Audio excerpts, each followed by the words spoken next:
So here we are, it's May 2022 and it's spring planting time. It's the time to plant all of our dormant trees, our bare root trees around here, and we've been busy doing that. And I just wanted to mention a few things regarding planting a tree and some considerations that you may not have thought of before. And just thought it'd be great to share some things I've learned and some teachings from Anastasia from the Ringing Cedars of Russia. So a lot of people are feeling this urge to connect with nature, and planting a tree is a great way to do that. You can watch the tree grow, you can see how it gives back and it regenerates, and it's a great way to experience the beauty and the abundance of nature. Trees are the symbol of life. On the macrocosmic level, they connect all realms of reality, like the Kabbalistic tree does, the spiritual, mental, and physical planes. And here on our physical plane, trees are a symbol of life as well. They really create life. They are the breath of life. They give us oxygen, and they create habitat for so many different animals and create food for so many different countless animals and form the backbone of really complex, beautiful ecosystems. Planting a food tree is particularly special because food trees offer fruit or nuts or pods or leaves in some cases, and they do it without having to give up their life. Like many types of food, the plant or the animal needs to die, but a tree just goes on gifting food year after year after year and can keep regenerating itself. So for that reason, it's very, very special to have fruit trees available or nut trees available. Eating food that you planted yourself, such as fruit or nuts from your very own tree, doesn't need to be washed if you're growing it organically and it's clean, and it's full of really wonderful bacteria.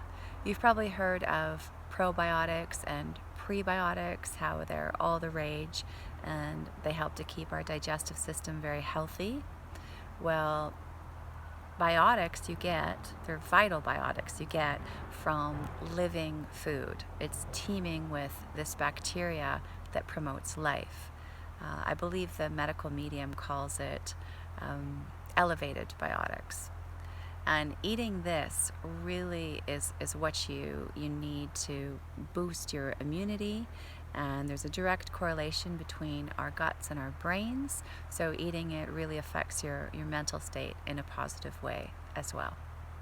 There's micronutrients and phytonutrients on foods that sometimes only last for days or hours or even minutes. So when you can actually pick something and eat it right away fresh, you are getting that added benefit from things that you can't find in store-bought food.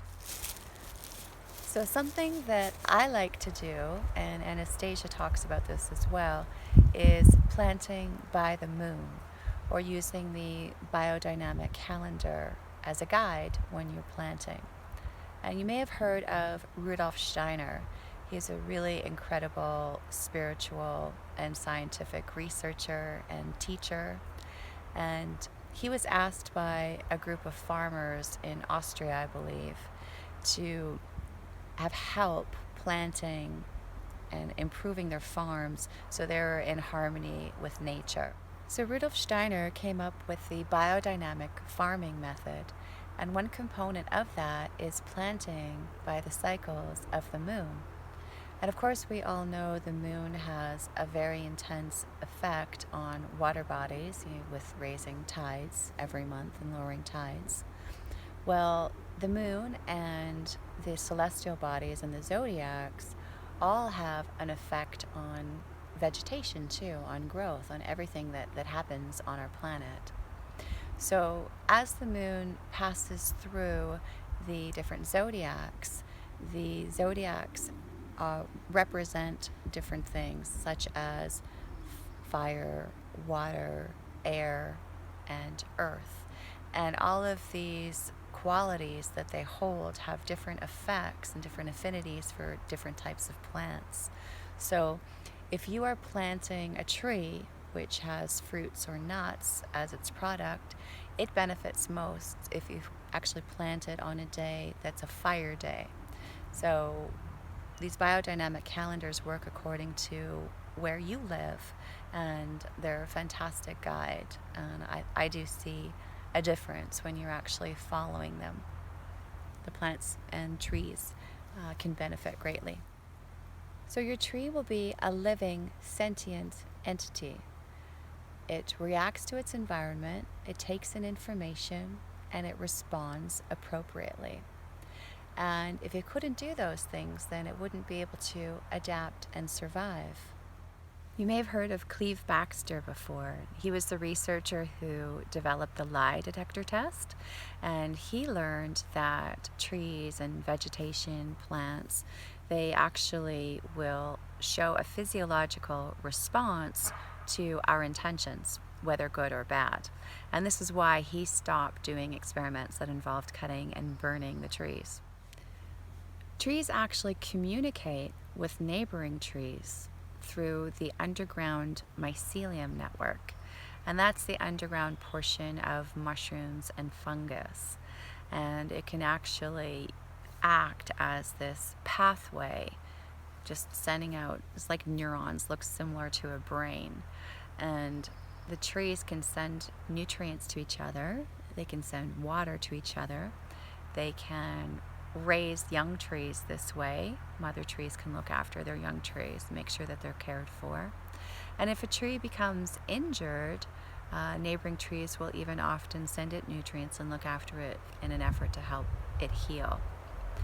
Trees will send out chemical pheromones when they're under attack, when there's pests that are eating it or bothering it.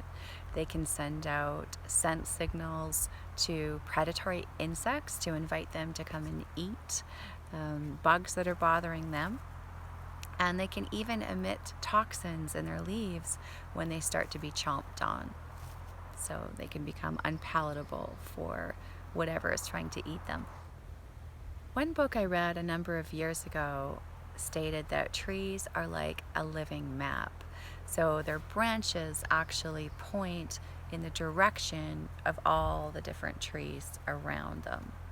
Now, I'm not sure if anyone else has heard about this before or knows where I may have read that or has any knowledge of this. I would love to hear if you do. So when you plant a tree, it's going to interact with your DNA, and it's going to grow specifically for you. Anastasia from the Ringing Cedars has some advice on how to teach the tree about you. And she suggests that when you dig the hole for the tree to plant it, you should crumble the soil around the hole with your bare fingers and your bare toes, if possible, just to impart some of your DNA into that hole for the tree.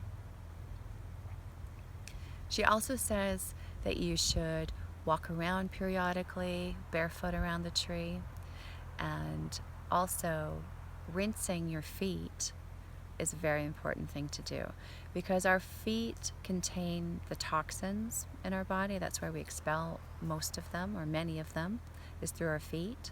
And if you rinse them in just pure water and then take that water and spread it around your tree, then your tree is going to have a really good understanding of your health and any illnesses you might have, any sort of things that need to be addressed. And the tree will act like your own personal physician. The fruit that's created for it will be for you, and it will be for your benefit. So when I talked about how your tree is going to grow for you, I realized I forgot one of the most important things, one of the most important teachings of Anastasia, and something that we absolutely love to do. And that is actually using our spit, our saliva, to impart our DNA to our tree. We also do this with our seeds. We hold them in our mouth before we plant them.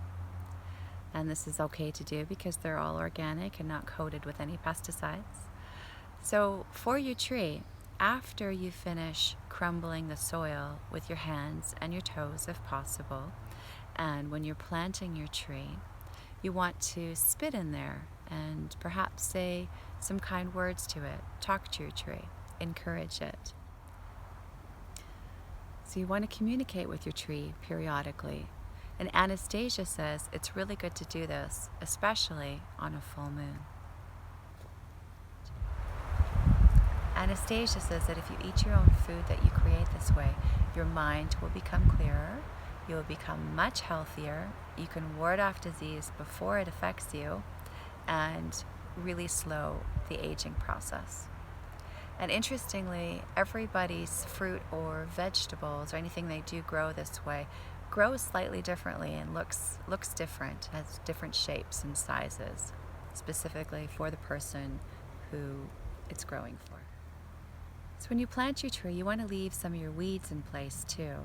Anastasia says that they will provide some resistance to disease for the tree, provide some information to the trees, and you want your tree to have some neighboring vegetation as well. You don't want it living in a completely sterile environment all by itself. There's many rituals for planting trees. Many people will plant a tree in honor of a child that they've had. A lot of people will plant a tree when they come together united in marriage. And many of us will plant trees for people who have passed along. When you are planting a tree in honor of somebody else, you want to say their name, you want to imagine them, and say a few kind words about them. This is according to Anastasia. And she says that unlike humans, where we can only be thinking about our loved ones periodically, when you name a tree for a person, they will hold a physical space in reality for that person at all times. It's a very, very strong, powerful connection that they'll have. And if that person has passed away, it'll be very comforting to their soul. And it will also really, really anchor it to the location that it's planted. So it will encourage them to become reincarnated in that area. It'll be very welcoming for them. In my soul memory, I feel like we once lived in paradise. And I feel like it's within us to create this. And if we all actively did this, I don't think it'd take a very long time. Anastasia says that the main purpose of life is to perfect the dwelling land. And Masanobu Fukuoka, who wrote One Straw Farming, said the healing of the land and the purification of the spirit are the same thing. So what better way to connect to the land, to anchor our roots in, to heal the land, to connect with nature, to co-create with nature, than to plant a tree. If you have any thoughts or insight about planting a tree that you'd like to share, I would love to hear from you.